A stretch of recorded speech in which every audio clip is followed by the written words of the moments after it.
So I feel like we've all been in the situation where we want to record with our band, but we can't for some reason. Nobody has the equipment or knows how to do any recording or mixing. You can't rent a studio, you don't have enough money, and it's really expensive. Or you just can't get into the same room together because maybe you live far apart, or the whole country is under some type of social distancing situation. So I wanted to talk about a way that you can record your band all very far apart with very minimal equipment.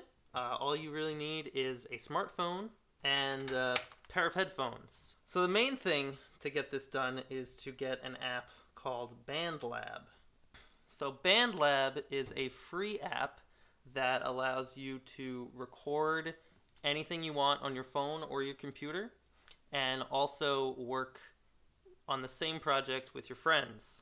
So I can work on something, I can record something on here, on my phone, and then save it, and then my friend can pick it up and record something on their phone. So now we gotta talk about how can we get a decent sound out of this so that when we put everything together, we've got a great recording. We're running off the idea that you can't go out and get anything else than what you already have. If you only have these two items, that's all you got. Generally speaking, I would say the first thing that anyone should record when recording a multi-track song is drums. But I'm gonna save drums until the end of the video because I feel like drums are the hardest to deal with, especially in this instance. So I wanna instead work on the other tracks and then loop back over to drums and see how we can deal with that, because recording drums with this is rough. Now we're going to be recording a new version of our song Linda Schuler today, and I wanted to do that song because we originally recorded it in a very nice studio at Drexel University, and so this way we can compare the very professionally recorded version and the totally at home, no money version. So let's get started with some guitar. I'm going to be using my general at-home practice stuff.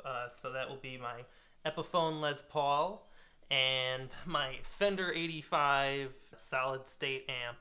I'm not using anything fancy here. It's not super great equipment. I really love this guitar though, let's be real. So don't be like freaked out that you need top of the line equipment. The first thing you're going to want to do is actually check out your headphones. There are two types of headphones, and I'm not talking about big over-ear and little ear pod things. I'm talking about this piece right here. So this thing here means that you probably have a microphone on here, which means that the tip of the headphones has an extra little black ring.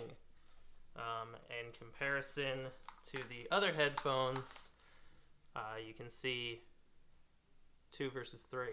Now this is going to be an issue because if you are using headphones like this and you plug them into your phone, it will count this as your microphone. If you use regular ones that don't have that, it will count the phone's microphone as the microphone. I would say you're going to be in better shape if you have headphones like this because you'll have a bit better mobility, being able to use the microphone further away from you. But if you have to deal with these, you're still not totally out of luck. There are ways to deal with it. Plug in your... Ta-da! So, this is going to be both our DAW, our digital audio workspace, and our microphone, as long as you have the headphones that don't have the microphone on them. So what we're going to need to do is prop this up so that we can record the amp. Now I'm going to use a different amp to prop it up. This is the case for my Hughes & Kettner tube amp. And in this situation, we are going to get our microphone as close to the middle of the speaker as possible. That's about as close as it's going to get. If yours can get closer, that's wonderful. If it can't, what can we do? If you are using these headphones, then you're going to have to get this piece as close to this as possible. Generally speaking, I don't want to use these. It's going to make things more difficult. All right, now that we have our mic here, we can open up BandLab, which I have open, and we'll just start a new track.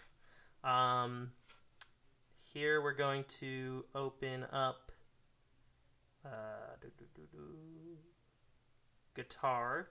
You don't necessarily need to choose guitar over voice mic, but I'm going to choose it anyway because you get to change some different effects with it. Doesn't really matter. And then we can turn on the amp. Now, a couple things you want to do here is first you want to go in the settings and you want to change your tempo to the tempo of your song. I am going to be asking that you record to a click. Otherwise, this may work out very poorly for you. And now you want to just deal with your settings. A couple things to note when you're trying to record with an iPhone from an amp.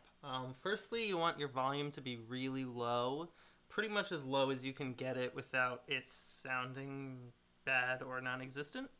And this is because the iPhone has a tendency to condense your sound for no particular reason. I personally don't know how to turn down the thresholds, and if none of that made sense to you, I don't think you'll be able to figure it out either. I'm sure there's somebody that knows how to do it though. It's not me. So just turn down your volume as much as you can to get as clean a signal as possible. Another thing is I would set your tone to be how you want it to sound, and then turn the bass up more and maybe a little extra mid as well, because it's not a great microphone, and the fact that you can't like stick it into the speaker means that your bass is gonna be a little lower than you want it to be. So I would just turn it up a little more. Sounds a little better. Another thing is for distortion, I would maybe suggest turning down the gain a little more than you'd like. Same kind of thing, not the best mic. Maybe a little less gain will make it sound a little better in the mix. But all of those things, you know, you can test out yourself. You know, play a little bit, give it a listen. Play a little bit, give it a listen. See what you like better. Now we can get to recording. First, you want to make sure that your metronome is on, and then you can press the big red button. Give yourself like 2 bars before you start playing.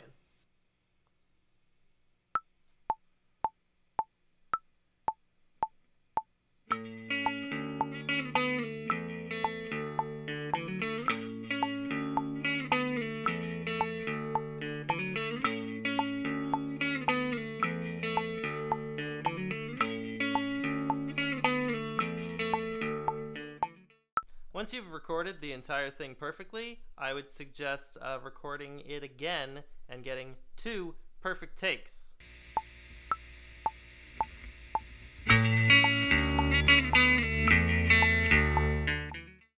Now I took the liberty of recording my clean guitars on a separate tracks than my distorted guitars, and this is for 2 reasons. The first reason is because I did not have a foot switch for this amp, or did I have a pedal here with me today, so I just had to do them separately unless I wanted to pause in the middle of the take to press the button on the thing and then go on. The other reason is that I wanted to separate the clean from the distorted, so that if I wanted to edit the levels, I'd have a little bit of an easier chance. So now that you have 2 perfect takes of the entire song on guitar, I just want you to go onto the side button here, and these pans right here, I want you to take one and put it all the way left, and one put it all the way right, and do the same if you did 2 tracks like I did. do the same to those as well. So now you have one guitar on the left and one guitar on the right. That's going to give you a little more space in your mix. It's going to sound a little more professional. Usually a professional song will probably have at least, if it's only one guitar track, then it's at least 2 mics, if not multiple tracks overdubbed. Now that we're done with guitar, we can move on to bass. So bass works very similarly like guitar on here.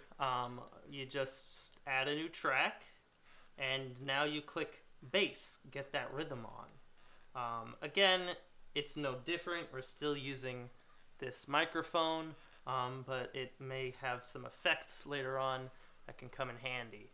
And once again, we're going to put the microphone right in the same spot, pretty much as close as we can to the middle of the speaker.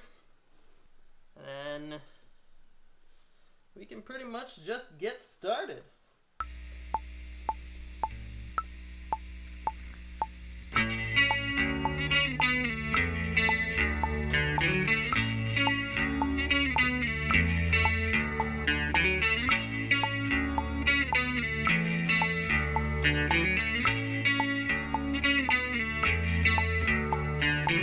I just want to say that our bassist doesn't have the equipment to do all of this, so that is why you're seeing me. But I mean, that's what they're doing. So imagine their face here. All right, we have made it to vocals. Vocals is both the easiest and the hardest to deal with. Because you have to be as loud as you have to be when recording vocals to get a good performance. So we are going to have to do a lot of experimenting, figuring out how far away we need to be for it to still sound okay, and not have it too far that it sounds like we have recorded an iPhone halfway across the room. Okay, so now we're going to make a new track, and this time we're going to choose voice. And we can just kind of basically, we're going to try to hold it maybe this far, see how that sings. La la la la. That looks pretty good to me. Not too loud. Also, we don't want too much sounds. So I feel like that's a pretty good distance. If you could find something to hold this up, so you're not holding it and kind of changing the placement and probably making a little bit of noise with the cable. That might be good, but for the sake of fairness, I won't. And I'll just press record and we'll go for it. Let's listen back on that. Walking back down the same damn streets I haven't slept in at least 2 weeks, and this is awfully strange of me, but I'm about to say my piece. That's not bad. From here you can do some fun stuff. You can record backup vocals, you can record extra guitar parts, you can record gang vocals, keyboards, whatever all instrument, you know.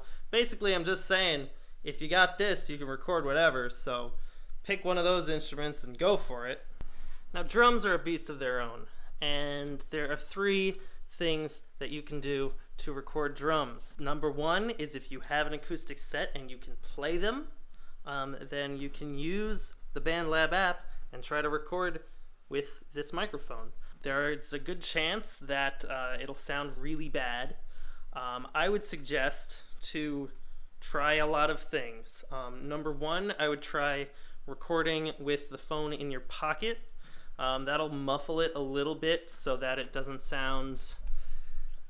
have that iPhone like, I don't know how to describe that, but boy is that distortion just bad. If that is still too loud and still sounds bad, I would maybe move it away from the drums and still kind of cover it in something. I don't have a drum set here in my socially distant land, so I cannot show you any of that.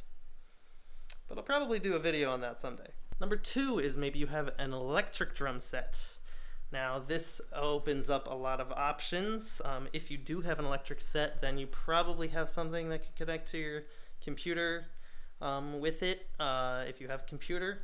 And then you can do a whole bunch of stuff. Maybe you can record straight through there. I don't think that you could record without any special gear into your phone. So that might not be the best option, but if you do have some way to get a MIDI file or anything out of it directly into your phone, that would be great.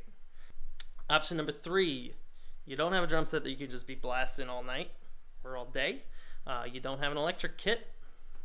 Number 3rd option is BandLab has a drum set that you can program to play whatever you want it to.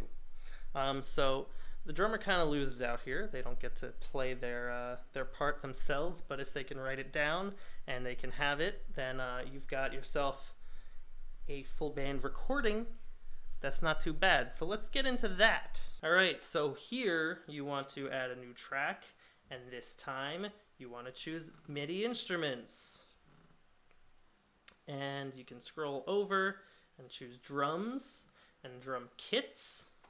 And now you can choose your drum kit. You can hear them so you can judge what they sound like.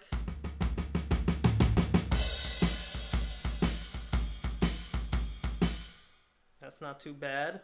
It's a little bluesy, classic rock maybe. Not my vibe, but not bad.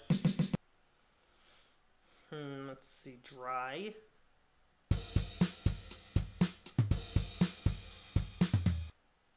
pretty dry.